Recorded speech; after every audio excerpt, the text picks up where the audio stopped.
presentation is, kind of that mismatch between, the pelvic incidence and lumbar lordosis, and maybe kind of go into a little bit more detail. Well, anyway, we'll certainly go on to the CT and the MRI here in just a second, but, since that's sort of an important kind of measurement for someone who hasn't ever seen a scoliosis film before, you might just kind of going through that just briefly. Yeah, absolutely. So is kind of that mismatch between it's an anatomic the pelvic constant, incidence and lumbar lordosis, and maybe kind of go into a little bit more detail. Well, anyway, we'll certainly go on to the CT and the MRI. That's something that it's kind of the relation of your pelvis to your spine, and then also to your your femoral heads. That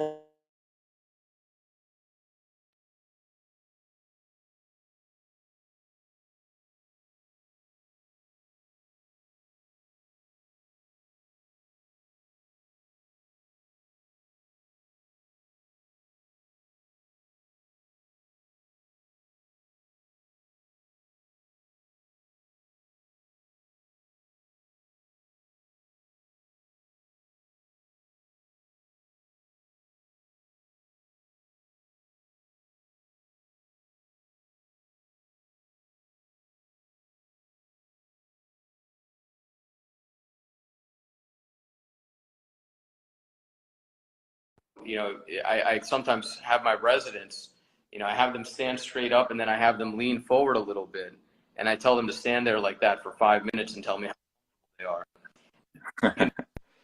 That for 5 minutes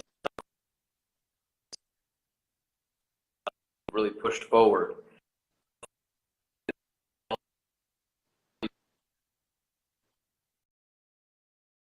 Disability, correction of these parameters.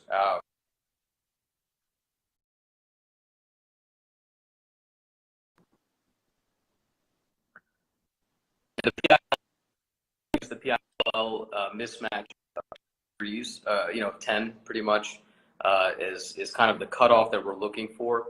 SVA has been shown to be about 5 centimeters, but there's a lot of more recent literature that's showing that these really have to be adjusted based on the age of the patient, based on the goals of surgery, because if you're too aggressive in correcting them, that can actually lead to subsequent problems down the road. Yeah, it's really interesting. And, certainly we can kind of maybe come back to that when we talk about what you did for this patient. But we'll kind of move on here to, just to show the CT briefly. I don't know if you had any comments you wanted to say about this. Yeah, it's, I get 3D recons, our radiology group does these things, and really appreciate the coronal. I spent some time talking about the sagittal parameters, a second ago, but in this patient's case, it's really a coronal deformity that's the issue. And you can see how on the concavity, the side, that's pretty much, if you guys are looking at the screen on the left side, that at L2, L3, and L4, how those bones are all kind of crunched together on the right side there. And the other thing to appreciate, lateral aesthetic, L4 and L5, so the vertebra just kind of sliding off to the side. And then another thing that is, a little bit more of an advanced topic, but is the concept of what's called a fractional curve, which typically is a curve that develops from the L4 to S1 level that's in response to a curve that develops higher up. So essentially, you can appreciate at L5, S1, there's a kind of a coronal, bend on the opposite side, on the left side of the patient, which balance, ultimately to help balance her alignment. Which typically is and then we'll step along here to the MRI results, and I think you have 2 pictures here that we can show, but kind of any comments that you had, or kind of anything you wanted to highlight on this in particular. Right. So if you the main thing I didn't even include it here, but she had no significant central canal stenosis.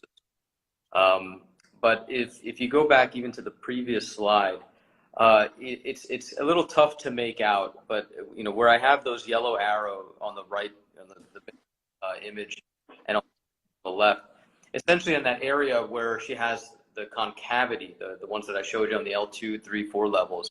On the right side, she pretty much had severe foraminal compression of the exiting L2, L3, and then to a lesser degree the L4 nerve roots.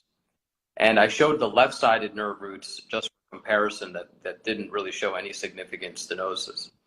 And so again, that was all on the right side, and now this Mm-hmm. image now highlighting again that fractional curve at L5S1, the fact that she has severe stenosis, foraminal stenosis on the left side, compressing the left L5 nerve root.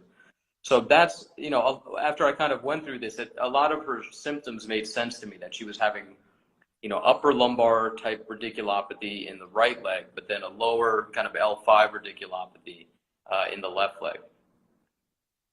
Yeah, and I think we'll just stop just for 1 second, just to kind of, for one thing, just kind of again comment to anyone who joined us late that certainly can put some questions into the comments if anything comes up, and I think I'll just kind of turn this around and kind of we can chat for a second. That as someone who doesn't do a lot of deformity surgery, when I see that looks complicated, and I think there's many different ways that different surgeons might approach that, and we'll get a little bit into what you ended up doing in this case. But I guess just kind of starting from scratch, if you're sort of someone who's maybe wants to become a deformity surgeon, or just someone out in the kind of the general community who has this person walk into their clinic who may or may not be a kind of a deformity or a complex spine trained surgeon. What are you thinking about? What are the kind of things that you're kind of thinking about in your mind and balancing when you're thinking about how to approach this case, which obviously somewhat complicated. Right, right. No, it's a great point. I think a lot of it, you have to understand a lot of the concepts of the parameters and the measurements that I was going through. You kind of have to think about. I always think about it from two different really standpoints. Number one is alignment. So how am I going to achieve a proper alignment? And again, the X-rays and the CT scan to a degree will help me determine that. But at the same time, a lot of times, we go to conferences and we show these nice X-rays, all these hardware, and it turns out the patient really never really improved. After Right. doing long, 12-hour multi-stage high-risk operations. And so, the MRI at the end of the day, you really have to, appreciate where's the neural, what are your main objectives, Mm-hmm. and kind of decompression, has to be an important part of that. And oftentimes, I got trained in a very minimally invasive MIS heavy program. And so a lot of the times I really try to see if I can hone in on one major symptom that the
Mm-hmm. Ooh.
Yeah, I think just while we have a good connection, I think let's just kind of move on to kind of talk a little bit what you did for this patient, and maybe we'll kind of I'll pull up just for starters your kind of your final X-rays here.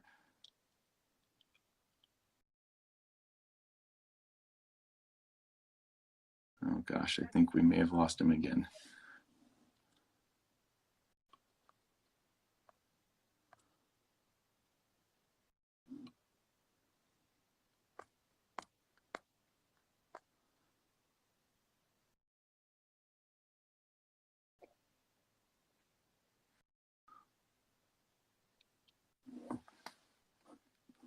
Well, while we're waiting, as I started to say, well, you know, if you were to go to cns.org, you can kind of go through these questions and you'll get the answers to them. But here's the first of those questions, and Dr. Hussein is going to join us again, and hopefully they'll work out for us this time. Here's the second question. And here's question number 3. All right. I can hear you well.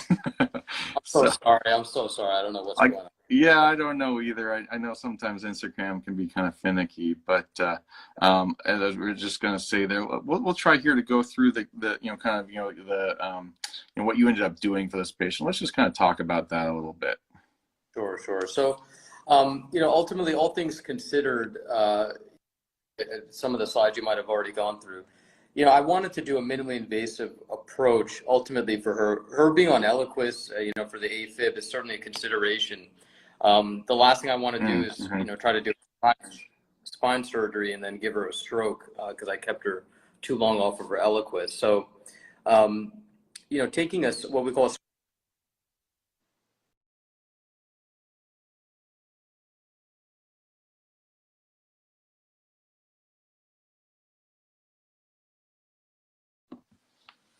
Oh, gosh, I think we're back in the same problem here again, guys. I'm going to pull up here while we're waiting for him so you guys can kind of look a little bit about the procedure that was performed. And this kind of goes through it in some detail, and so I'll just kind of read this off, you know, while we're waiting for him. So we did he did an L2-3, L3-4, and L4-5 lateral transpsoas neural fusion from the right side, and interestingly, then a left-sided transforaminal fusion, and then L2 to S1, pedicle screw instrumentation, and 3D navigation.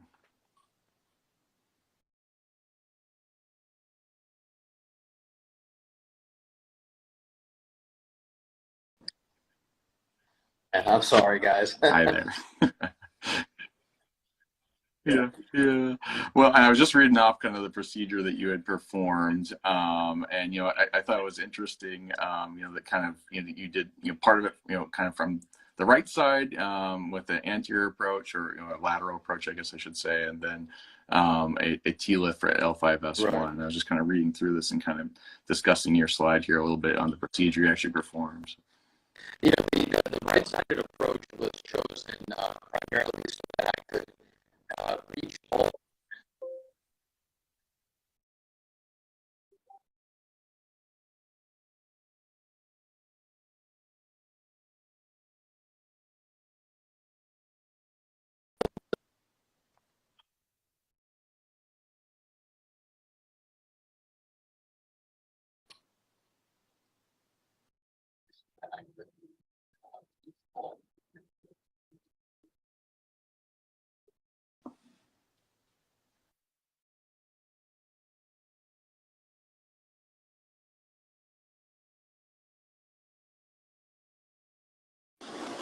I really apologize, guys. We're having a lot of technical problems today. And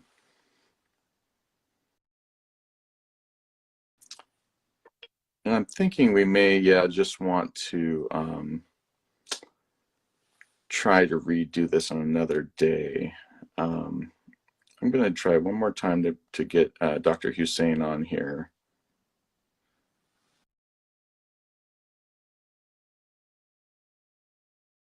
But we may need to just kind of try this again another time. Hi there. Not going well for me. Yeah, I was thinking, I was wondering if even if we should just try to do this another day. It seems like I hate to waste your time and sort of Oh, have you no. just sit here and then struggle. And, we could probably try to just do it another time and try to figure out what our technical problems were, unless you kind of have other thoughts. No, no, that's completely reasonable. I apologize. I don't know. I usually don't have issue on this floor, and but I think Yeah, it seems like it's my end, so I'm not sure. hard to say. I mean, I know sometimes just it wants a really kind of very high level connection, but I think we'll kind of we'll talk with the CNS folks and may reschedule this, or kind of try to find another way to do it, because I hate to have folks struggling with this. But I think we'll just stop for now. And I encourage you to go to cns.org, to the case of the month, and to review the case there. And Dr. Hussein actually put together a very excellent presentation of his case, and a lot of extra images that we didn't have a chance to go through here today on a fairly complex case. And I think it'd be best just for us to end it now, and we may kind of represent this another time. So thank you guys all for joining. Sorry for the technical difficulties. To review the case there, and Dr. Hussein actually put together a very, I think, presentation of this case, a lot of extra images that we didn't have a chance to go through here today. A fairly complex case. I think it'd be best just for us to end it now, and we may kind of revisit this another time. So thank you guys all for joining. Sorry for the technical difficulties. To review the case there, and